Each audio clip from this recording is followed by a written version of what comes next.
Hey gang, David Henry from Inspired Tennis. Hope you're doing well. Hey, listen, quick story tonight. I'm getting ready to string up a racket for a client, this Babala Aerostorm.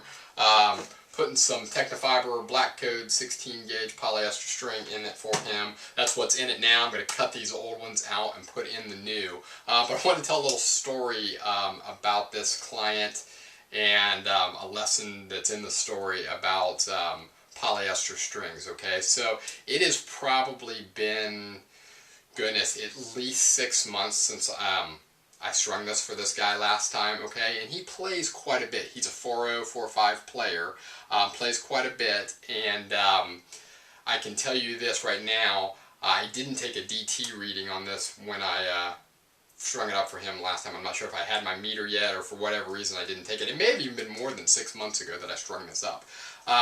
But anyway, this poly, as you probably know, poly strings tend to lose their tension rather quickly and lose playability rather quickly. So great strings while they're fresh. And with advancements in technology, polys are beginning to hold tension and hold playability a little longer, but still nothing like other strings, okay? So polys will go dead and lose playability fairly quickly. And I can tell you that these strings of his are long past their prime, okay? And a couple things will happen when poly goes dead. First of all, you may start spraying balls. You may notice that the playability is not nearly as good, so your game's not going to be as good. And secondly, dead poly to begin with can be tough on the elbow, okay?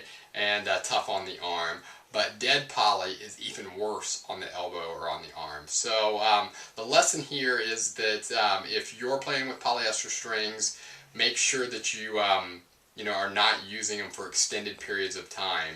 And if you're a stringer and you're stringing up poly for your clients, make sure you're passing on that recommendation. I need to do a better job. I kid this guy a lot and say, hey, come on, get your strings, get your rackets in here. We need to string these up. And he just hadn't gotten around to it. It hadn't been that big of a deal for him.